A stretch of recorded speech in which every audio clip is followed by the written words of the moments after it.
Peach Blossom Det. Chapter 16. Gorgeous red clouds adorned the horizon. It was nearing dusk. There was a woodland on the hillside, an expanse of yellow grass littered with withered, yellow fallen leaves outside. Looking out from this spot, the sky appeared all the more far away. Heng Wen and I found ourselves a seat in this place, taking it all in. With a yawn, Heng Wen remarked, "I really am a bit sleepy." He then closed his eyes and lay down on the grass. I sat watching the distant sky, unwittingly sinking into my inner poet. So high above, yet so far away, and to think I had spent countless years up there. It was a good hand I had been dealt. As night fell, Heng Wen asked me where we should go to kill time. "I'm thinking of heading to Mu Ruian's residence for a look," I answered. "Oh," Heng Wen said unhurriedly. "You're going over to see how the mountain cat is?" "No," I replied, "I'm thinking of checking in on Mu Ruian. I feel somewhat ill at ease after hearing what Minga said in the afternoon. It's really fortunate that Minga didn't tell me a thing, or I'd already be out spilling the details to him. Now, there's nothing left for me to say, but I still keep wanting to check in on him." Heng Wen sighed. "Right, then go. I'm thinking of taking a stroll around Liuyang City in another form, so I won't be going with you. Let's meet on the rooftop of the inn we were staying at." As we rode the clouds above Liuyang City, Heng Wen pressed down upon the clouds, and I could not help but call out, "Heng Wen." Under the starlight, Heng Wen turned to face me. "What?" But I did not know what I should say, so I stammered, "Stroll to your heart's content. I'll wait for you on the rooftop of the inn." Heng Wen smiled and answered, "Got it." This immortal lord took on the appearance of a scholar and made some inquiries on the streets of Liuyang. A quarter of an hour later, I was standing on the ridge of Mu Ruian's roof. Surprisingly enough, Shan Shengling kept it all very covert. His residence was in the city's north, and he had settled Mu Ruian down in the city's east. The residence was not at all large. Flowers and trees were planted everywhere, giving it an exquisite look. From where I stood on the roof ridge, I saw several brightly illuminated side chambers in the rear courtyard. Just as I concealed myself, setting myself in the middle of the courtyard, I spied a maidservant gliding through the walkway, entering one of the side chambers with a plate in her hands. I could not resist following her in for a look. This side chamber was tastefully furnished and brightly illuminated, the brocade bedding and embroidered quilt laid neatly out for sleeping. The mountain cat was lying contentedly on the quilt, its little paws toying with that bamboo tube of mine. It sure looked comfortable there. This must be Mu Ruian's bedchamber. The maidservant set the plate on the table, curtsied, and withdrew, shutting the door. I looked at what appeared to be tiny snacks on the small plate, all wrapped into cubes. Splotches of oil seeped through the colored paper, giving off a sweet aroma. Heng Wen was not very fond of eating the sugary stuff, but it seemed that was not the case for Tianchu. I thought of Mu Ruian's tragic outcome, still unknowable as yet, that was yet to come in a couple of days, and felt forlorn. The mountain cat on the bed sat up, nose twitching as it craned its neck toward the plate on the table. It leaped to the ground and kicked off onto the table, where it peered down at the snacks, then picked up one with its mouth, set it down, and began nudging it around with a paw. The snack was tightly wrapped, and would not open. It cocked its head at it, licked its whiskers, and with a few furtive glances around, finally hit the ground, instantly shifting back into an 8 or 9-year-old boy. Gingerly, he walked over to the door to bolt it, then tiptoed back again to the table and peeled off a wrapper before stuffing it into his mouth. A person strode out from behind the screen. Mu Ruian. As if sensing his presence, the mountain cat looked back.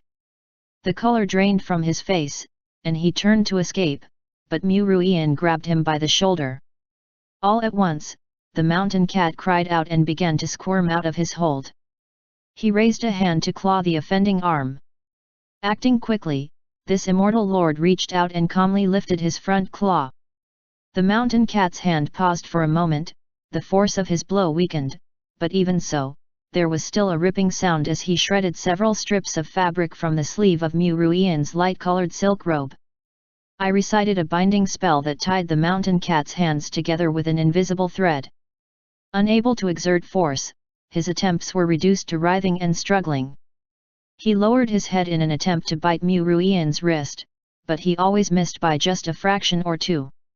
"Don't be afraid," Mu Ruian said to the mountain cat in a kindly voice. "I won't hurt you. I only wish to ask you a question or two. I won't force you if you don't wish to answer, and after that, I'll let you go." "All right." Seeing that he could not get any advantage over Mu Ruian, the mountain cat blinked his green, teary eyes. With hesitance, he eventually nodded and stood obediently still. Mu Ruian slowly let go of his shoulder and pulled him over to the table to sit. He set a handful of the snacks before the mountain cat, who cowered as he looked at him, sniffling. Then he suddenly burst into tears. "Don't hand me over to that bad guy, Shan." Mu Ruian raised a sleeve to wipe his round face and said softly, "Don't worry, I'll let you go once I've asked my questions. I won't tell anyone. If I really wanted to hand you over, I could have done so earlier, right? Why would I wait until now?" The mountain cat choked on his sobs. Promise me." "I promise." Mu Ruian nodded. Only then did the mountain cat wipe his snot. He still sniffled, but he stopped crying. This immortal lord felt a little resigned watching from the table. The fox could be said to be an astute man. Why were the little demons he taught all so silly? Mu Ruian petted him on his head, then removed the wrapper from a snack before stuffing it into his hand. "You are aiming?"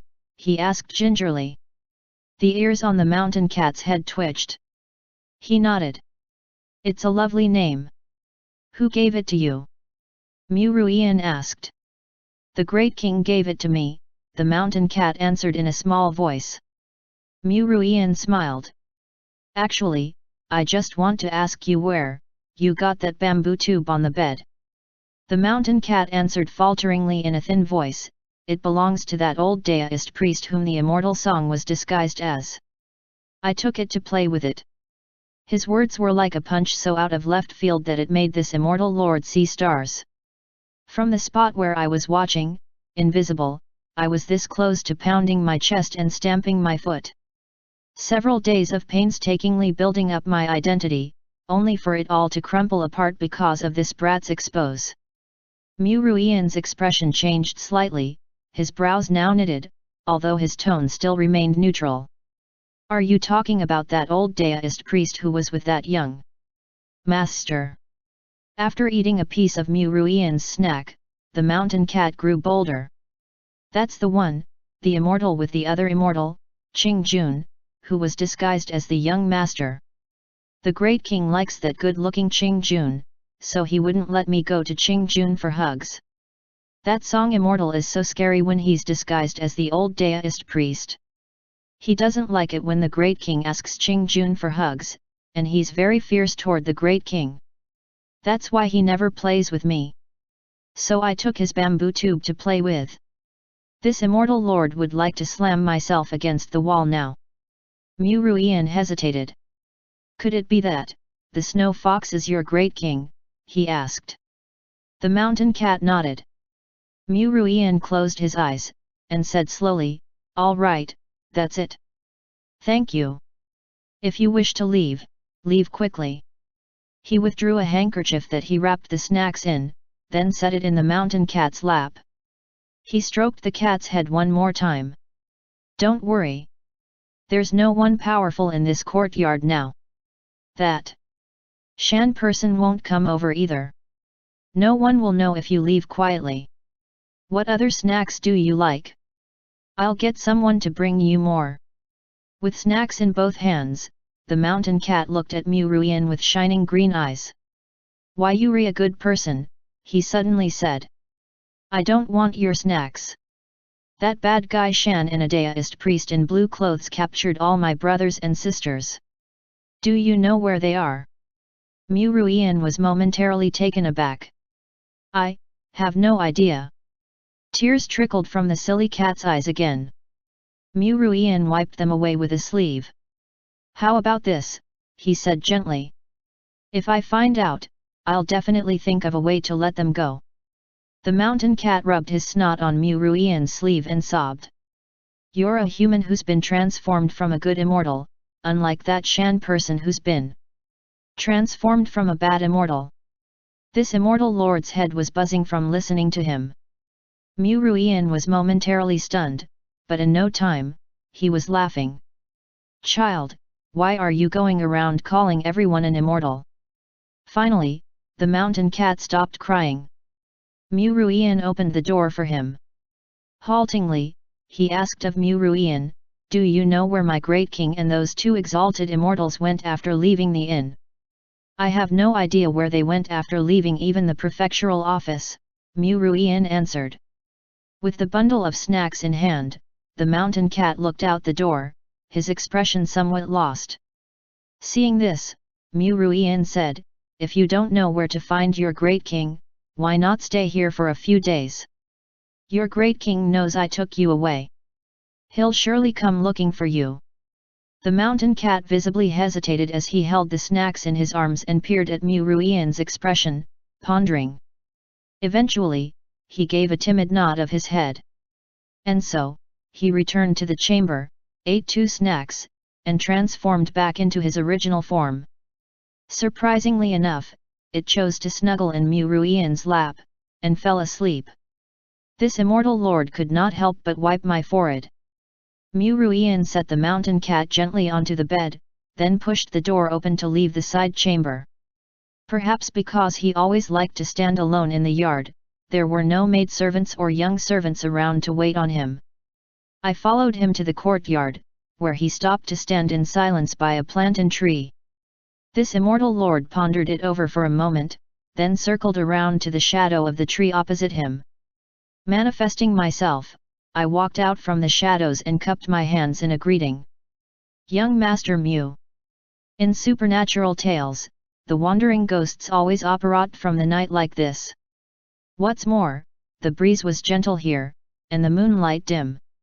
The moment this immortal lord walked out, Mu Ruian took a startled step back, but after a glimpse, he likely figured me out to be an old acquaintance. I cupped my hands again. Young Master Mu, this humble one is Song Yao. Standing in the courtyard, Mu Ruian fixed his eyes on me. Song Yao. Daoist Master Guanjiun. May I ask just who exactly your esteemed self is? I am someone whose fate is intertwined with young Master Mu, I said.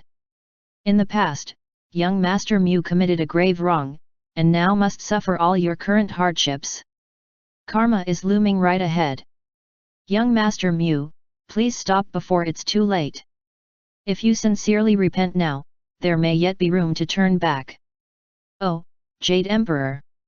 Even if you are watching me from the heavenly court as I tip him off, this immortal lord's earnest exhortations could also be considered as going along with your wishes. Mu Ruian said nothing at first, but eventually intoned, slowly, karma. The kind of karma I will receive remains to be seen. But I more or less know what the grave wrong your esteemed self mentioned is. Human nature should be free and unconstrained to begin with. The only mistake in my actions is probably that they run counter to the so-called principles of the world. Thank you for your kind reminder. It's just. Mu Ruian looked at me and smiled.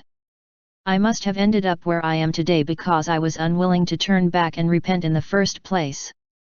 Since this is where I have ended up, then what need is there for me to turn back again? I was struck speechless. Mu Ruian turned around, and walked slowly back to the side chamber. I took a step after him. Even if you meet an unkind end in the coming days? Even if you suffer the hardships of reincarnation through several lifetimes without a good ending in any life? You need only to admit a mistake. You must consider it carefully. Mu Ruian stopped in his tracks, turned only to answer, is that so? So, it turns out that I still have an end. Then went straight back to his bedchamber. I stood blankly in place for a moment before rising on a cloud. The wind on the roof of the inn was freezing, but the stars up above were dazzling. The stars of the Big Dipper hung in the sky, shining brightly. Behind me, a voice with a hint of a smile said lazily, "Now that you are done seeing Tianchu, you're going to gaze at the Big Dipper and mope." I saw who it was and stood. Heng Wen. Heng Wen and I sat side by side on the roof. "I went to tip Tianchu off," I said. "Told him cryptically about his eventual fate in a day or two. I said to admit his mistake and stop before it's too late, but he refuses to." "I knew that this would be the outcome," Heng Wen said. "Tianchu's nature is one that would rather break than bend. He never owned up to his mistake back at the Immortal Execution Terrace, what's more today?" I could only sigh. Changing the topic, I asked Heng Wen about his stroll in the city. So, Heng Wen answered. "Shan Shengling put the city on edge, everyone is in a state of panic." Wails were all I could hear when I walked on the streets.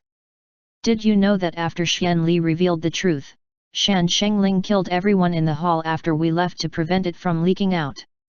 I was shocked. "That's a tad too ruthless, isn't it?"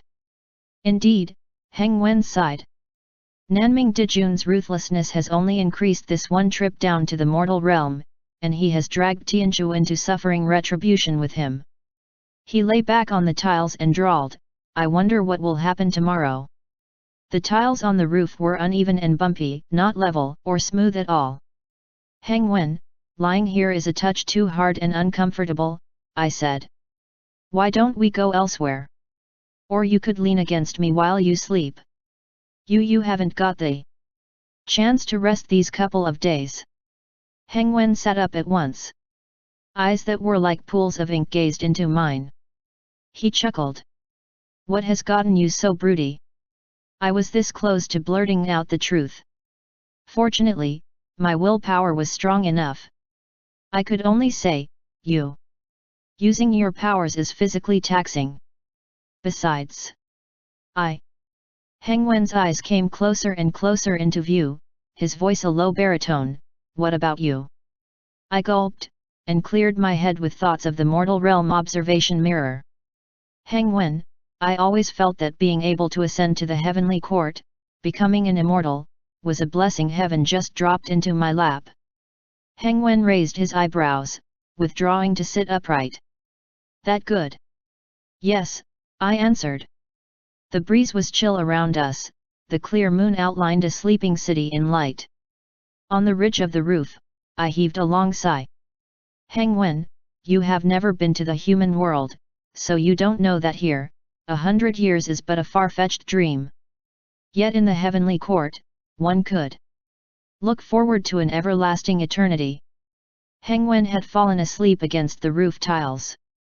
This immortal lord lay beside him, and without realizing it, I too fell asleep. It was already bright by the time I woke up on a cloud. Heng Wen stood at the edge, peering down. "You're finally awake," he said. "Look down. I reckon mayhem is going to ensue soon in Liuyang City." I rushed to get up and joined him in observing the ground. Heng Wen lowered the cloud a little more, just in time for me to see soldiers moving on the streets of Liuyang, checking the passers-by one at a time. Non-residents and street beggars were all rounded up, bound, and strung together with a rope as the soldiers led them back to the prefectural prison, all the while striking and kicking them. That day, the armies of the Prince of the Eastern Commandery and the Imperial Court arrived at the Yangtze River and clashed with the naval units of the Southern Commandery. The battle was an extraordinarily violent one, and the river flowed with corpses. Shan Shengling had always been arrogant about his achievements in the Southern Commandery. This battle was an opportunity to knock him down a peg. Shan Shengling had only 9,000 elite troops at his command, and the Prince of the Southern Commandery had given him the order to defend Liuyang to his death. The naval units of the Southern Commandery, being no match for the two armies, were almost completely wiped out. On the second day, the armies of the Imperial Court and the Eastern Commandery went ashore on the opposite bank. They had fought their way to the city gates by dusk. The armies stood in formation outside Liuyang City the following morning. Shan Shengling led 5,000 soldiers out of the city to face off his enemies in battle. Li Xixian steered his horse out from the eastern commandery formation, and shouted, "Listen up, soldiers and commoners of the southern commandery. Our eastern commandery have mobilized troops this time only to seek revenge against Shan Shengling. We have no intention of harassing the common folk." Shan Shengling abducted Mu Ruian, a fugitive wanted by the imperial court, from the prince of the eastern commandery's manor and murdered Li Ximing, my third younger brother and the third son of the prince. If we do not avenge this feud, our Li clan of the eastern commandery aren't fit to call ourselves humans. Hand over Shan Shengling and Mu Ruian, and the eastern commandery will withdraw our troops immediately, never again to invade the southern commandery. A general from the imperial court army rode out of the formation and shouted, "Shan Shengling, a fugitive wanted by the imperial court, has been hiding in the southern commandery for several years, and now harbors another wanted fugitive of the imperial court, Mu Ruian. We are here on His Majesty's decree to arrest them both. I hope you can hand them over post haste. The imperial court will naturally offer a reward for them." Shan Shengling roared with laughter from his horse. "Do you lowlifes think that by sowing discord, you can mess with my troops' morale?" He waved his long sword, and the soldiers surged forward. Thus began combat with the armies from the imperial court and eastern commandery. Nanming Dijun was of course incomparably valiant as he rode his steed through the enemy's midst, cleaving away at the people like he was slashing grass. However, it ultimately proved hard for his 5,000 soldiers to win against tens of thousands of soldiers. In the end, Shan Shengling retreated into the city with only 3,000 survivors in tow. Neither the imperial court nor the eastern commandery pursued them. Instead, they set up camp where they were, and sent runners to the border of the city to shout for Shan Shengling's and Mu Ruian's handover. That night, along the streets of the city, countless torches materialized to surround the residences of Mu Ruian and the general. I stood on the clouds, watching the crowd bay for the blood of those two treacherous traitors. End chapter. Peach Blossom Det. Chapter 17. It must have been fate at work. Shan Shengling killed the prefect and all his runners that day to silence them, but he had missed an advisor who managed to flee. When the words shouted at the city border matched with the testimony of the advisor, the commoners rioted, and the army was promptly thrown into disarray. This crowd, already panicking at the massive troops outside with only meager forces within to protect them, swarmed to kill the two perpetrators of this whole mess, Shan Shengling and Mu Ruian. The crowd first went charging toward the general's residence with their torches raised high, but Shan Shengling was already gone, having been escorted away by a few of his men willing to die for the cause. His residence was empty. The crowd searched all over, throwing things around and smashing them. After a moment, someone yelled, "No doubt Shan Shengling has already fled to the residence of the one named Mu." The torches converged together and swarmed out of the general's residence. The people threw a few torches into a side chamber, and the room promptly burst into flames. With all these delays, Shan Shengling should have already taken Mu Ruian out of the residence. But everyone in the city wanted them dead, and the armies of the Eastern Commandery and the Imperial Court had the city completely surrounded, so how were the two of them going to escape? I rode the wind and hurried over to the Mu residence. The torches on the streets resembled a meandering fire dragon. The main entrance to Mu Ruian's residence was wide open, but Shan Shengling and Mu Ruian were standing in the inner courtyard, facing each other. This immortal lord let loose a long sigh. "Goodness me, Nanming! At a moment when time is of the essence, what are you doing just standing there? If he's unwilling to leave, just knock him out and hoist him away. The crowd that wants to hack you both to pieces is almost at the door." I lowered the clouds and heard Nanming say, "Haha, this is just great. I can't believe even you see me as a tyrant wicked beyond redemption. What else is there for me to say? It's actually me who sowed the seed of this sin." Mu Ruian said. "It has nothing to do with you. Nanming suddenly reached over to grasp Mu Ruian by the chin. Even at this point, are you still regretting killing Li Ximing? At this point, you can only get out of this predicament by handing me over, Mu Ruian said. You've been enduring it all in silence for so many years. Do you want to let it all go to waste now? The torches had already arrived at the entrance, but the crowd did a double take on seeing the main doors open. What's this? Someone yelled. Are they playing us with a fucking empty fort strategy? Another voice promptly answered, who the hell cares? Let's just storm our way in. Chimes of agreement rose here and there, but no one dared to move. Shan Shengling was still grasping Mu Ruian's chin as they looked into each other's eyes. He suddenly let go. Your clan was executed and your family properties were confiscated only because you took me in. Between you and me, who exactly owes whom? He suddenly struck out a palm, swift as lightning, that struck Mu Ruian's neck before he could react. Mu Ruian went limp and collapsed. With a clap of his hands, Shan Shengling summoned a few guards in black. Coldly, he commanded, send young Master Mu out of the city, even if you have to risk your lives. The torches cast a red hue over the sky. Shan Shengling removed his armor and helmet to lean over Mu Ruian. I, Shan Shengling, will take responsibility for what I have done, he whispered under his breath. I don't need someone else to shoulder the blame for me. With that, he took up his long sword and strode toward the door. Standing there, with his long sword held aloft, he said, You lot want to kill me, so who has the guts to go first? Torches swarmed forth, and shadows of blades rose. Combat sounds permeated the air. A guard in black bore Mu Ruian on his back, while the others formed a protective barrier around him. They ran for the backyard. Heng Wen said, voice soft, the time is now if you want to save Tianchu. You should go and take a look outside the city, I said. I'll stay here. With a laugh, Heng Wen said, with both of us sharing the blame, the punishment may very well be a little lighter. He clapped a palm on my shoulder. The space beneath this Immortal Lord's feet became empty, and I hit the ground with a heavy thud. Heng Wen landed gracefully behind me. A gust of refreshing air swept past, and before the few guards in black could be shocked, they toppled over like falling eggplants.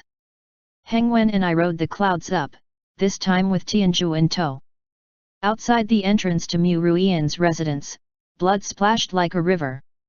Shan Shengling was soaked in blood from head to toe, still fighting at close quarters amidst the crowd of people.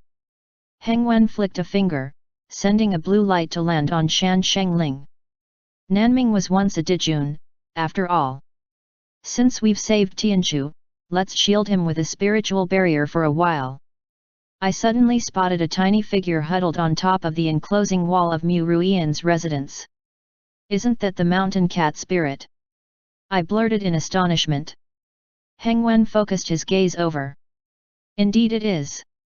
Resignedly, I said, let's double dip and bring it up here. As the clouds descended, Mu Ruian gave a sudden stir. He woke up. Perhaps the nourishment from that bowl of Jinluo Lingzi had rearranged Mu Ruian's constitution so that it was now slightly different from ordinary people. To think he would wake up at this time, even after that blow from Nanming. This immortal lord watched as he jolted up and surveyed his surroundings, teetering on the clouds. I had to explain to him, don't be afraid. This is this immortal lord's cloud riding technique. I'll take you out of the city. Mu Ruian stood at the edge of the cloud. Is this how you two gentlemen mean to save me?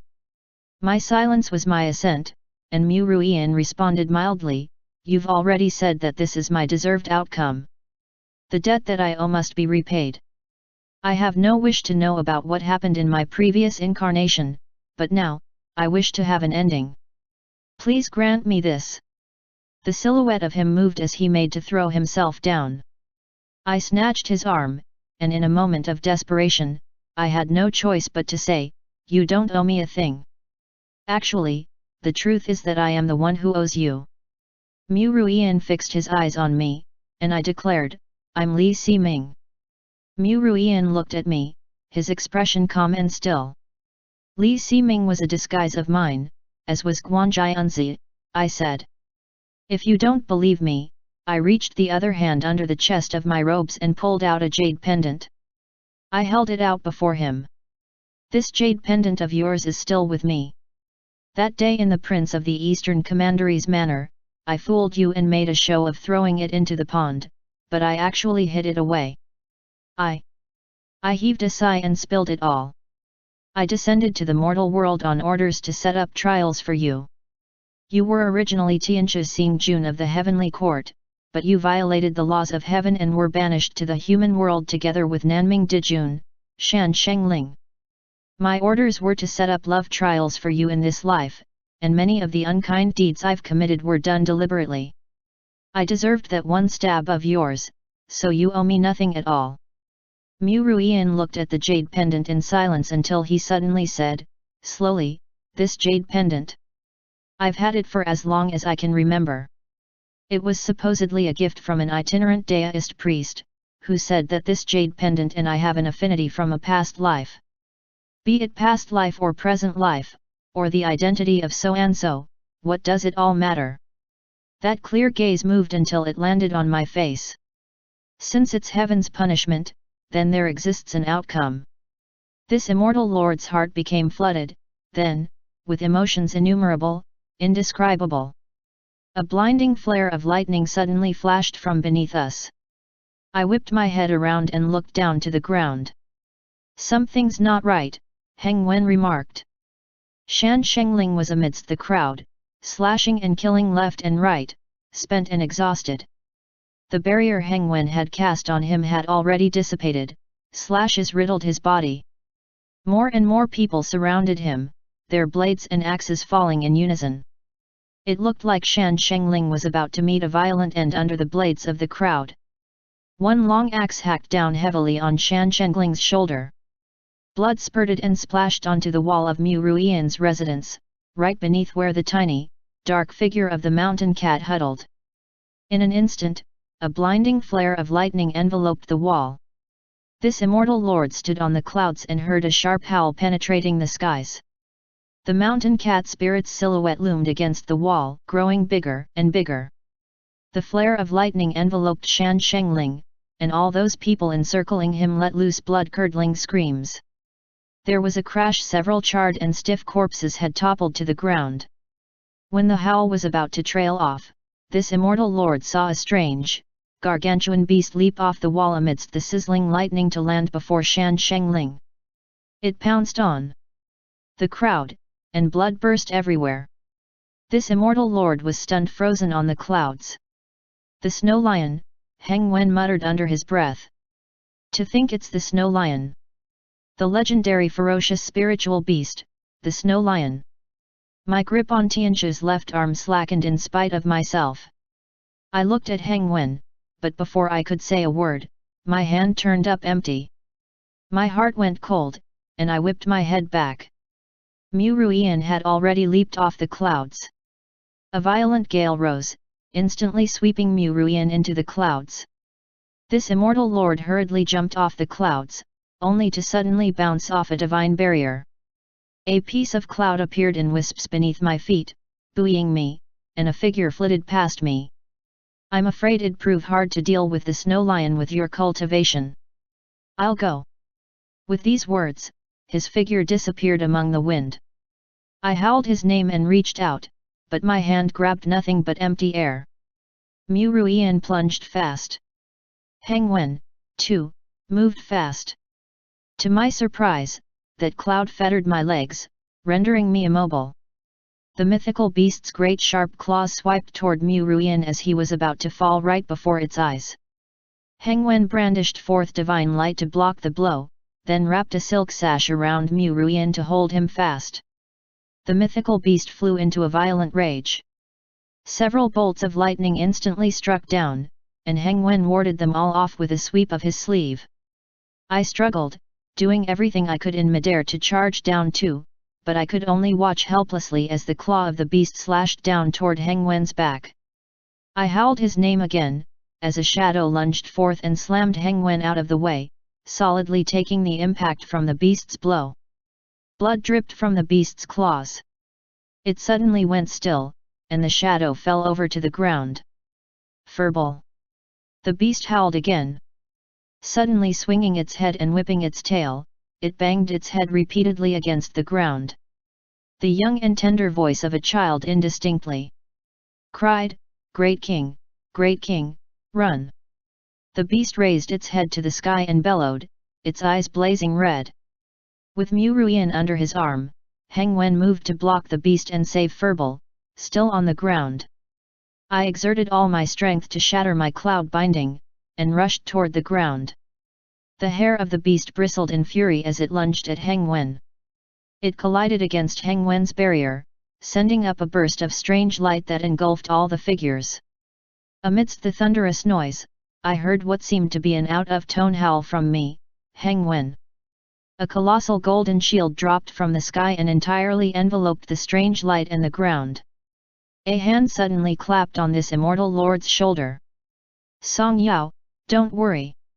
This lord is here to subdue this snow lion." Hualing Jun floated over to my side and folded his arms as he watched the glittering golden shield. He sighed, "I said you would definitely regret not letting me take that cat away. Alas!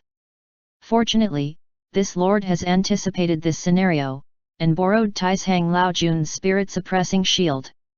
Without it, how could I have subdued this snow lion?" The spirit-suppressing shield shrank smaller and smaller under the surge of golden light, even as the golden light gradually dimmed. I saw the ruins of collapsed walls and bodies strewn all over the ground, the sight of which was dreary to behold. Hualing Jun and I made landfall. The golden shield on the vacant land was the size and shape of a small, inverted bowl. I wasted no time. "Where's Heng Wen?" I asked. "Don't worry, relax. They're all in this shield," Hualing Jun said. He then put out his palm, a silvery light emerged from beneath the golden shield, slowly flying into his palm. "It's inadvisable to remain here," Hualing Jun said. "Let's head somewhere secluded first before we talk." Hualing Jun and this immortal lord stepped on a cloud and flew out of Liuyang city.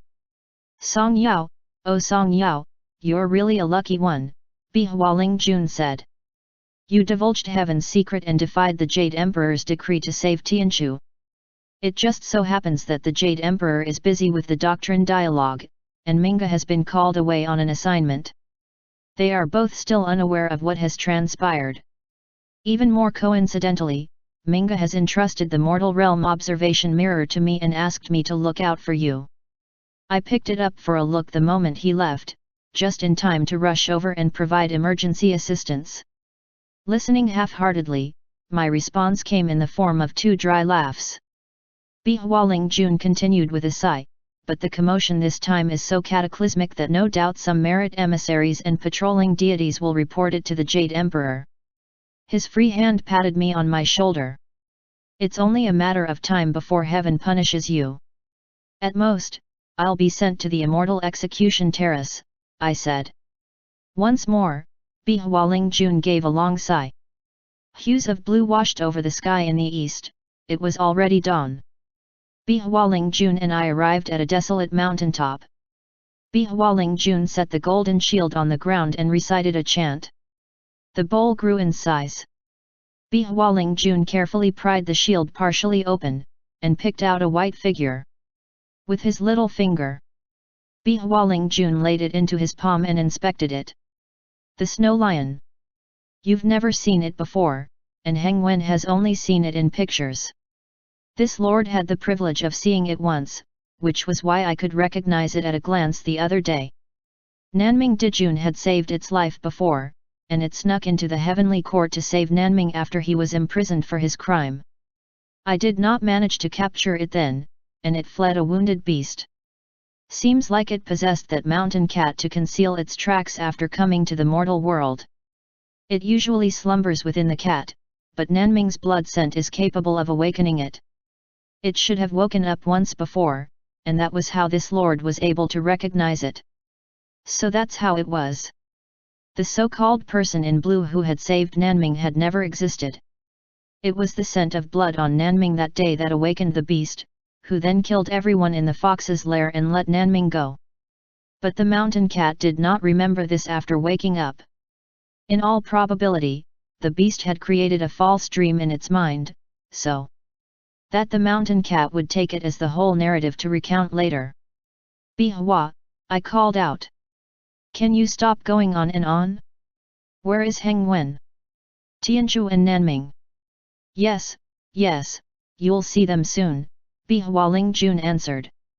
He lifted the golden shield, and the mass of silver light on the ground grew larger and larger before gradually dissipating. An orb of faint golden light materialized in Bihua's palm. "This is Nanming Dijun's immortal soul. A mortal's body cannot hold up against the simultaneous powers of the Snow Lion, Heng Wen Qingjun, and the spirit-suppressing shield all at once, and it has already been obliterated. For the time being, Nanming Dijun's soul will be sealed in this orb of light." This immortal lord, however, had neither time nor energy to care if Nanming's soul was round or flat. I stared agape at the ground. After the silver light receded, two youths who seemed to be similarly 11 or 12 years of age lay on the ground, their eyes closed. One of them was grasping Heng Wen's folding fan, while the other wore Tianchu's jade pendant around his neck. This immortal lord heard myself blurt. A cough. "Well, about this," Bihua Lingjun said. "Heng Wen Qingjun sustained heavy injuries after his barrier collided with the Snow Lion's beast energy. Fortunately, the spirit-suppressing shield protected him in time, and his immortal energy returned to his body. But this spirit-suppressing shield," another cough, "also tends to impact immortals in some way. So Qingjun may be like this for the time being and lose some of his memories. He will probably be able to recover after staying in the mortal world for a few days." My eyes became unfocused, and my hands trembled slightly. Bihua Lingjun continued, "On the other hand, it's a tad strange that Tianchu Xingjun did not end up like Nanming Dijun, but this is his real immortal form now. His mortal body should have already been obliterated, just like Nanming Dijun's. Tianchu probably ended up like this because Heng Wen Qingjun protected him with a magical barrier, and the jade pendant he always carries on him in the heavenly court is a spiritual device, which must have played a part too. He probably will regress into the appearance and mental capacity of a youth for now, and recover after a few days in the mortal world, just like Heng Wen Qingjun." This immortal lord could only stare blankly at the two youngsters Heng Wen and Tianchu had become. Not far from Heng Wen lay the blood-covered furball who had been beaten back into his original form. It seemed to be still breathing, its belly rising and falling ever so slightly. Furball was shrouded in a mass of faint, green light. This immortal lord approached it, and that faint light gradually condensed into a tiny ball that nuzzled against the fox's head. Slowly, it faded out and dissipated. The mountain cat had managed to break its soul free of the snow lion's body after all, and used its soul and meager cultivation to protect the fox, allowing the fox to hang on to its life by that one crucial thread. Bihua Lingjun joined me to help treat the fox's wounds. He sighed, "A pity this snow fox's thousands of years of cultivation have been wiped out. It can only be a common fox again." I fed some of my immortal powers to the fox. "This lord has to take the Snow Lion and Nanming Dijun's soul back to the heavenly court to report to the Jade Emperor," Bihua Lingjun said. "You sigh you will not be able to escape your inevitable punishment by heaven." Another sigh as he gave this immortal lord a pat on the shoulder. "You and I have been fellow immortals for a long time, so I'll do you another favor. Heng Wen Qingjun and Tianchu Xingjun shall temporarily remain with you in the mortal world, where you'll keep to their side. By the time I have returned to the heavenly court and finished my report, you would have spent a few days in the mortal world. By then, I reckon Heng Wen Qingjun and Tianchu should have recovered. When the time comes, Sai again will see how the Jade Emperor's verdict goes." I cupped my hands. "Thank you. No need to stand on ceremony with me," Bihua Lingjun said. Dong Hua, Jingxing, Lao Jun, and several other fellow immortals will intercede on your behalf, so you might not necessarily be sent to the immortal execution terrace. Once this is over, drinks are on you. Definitely, definitely. I cupped my hands again. Hualing Jun then rose in a beam of spiritual light and returned to the heavenly court. End chapter.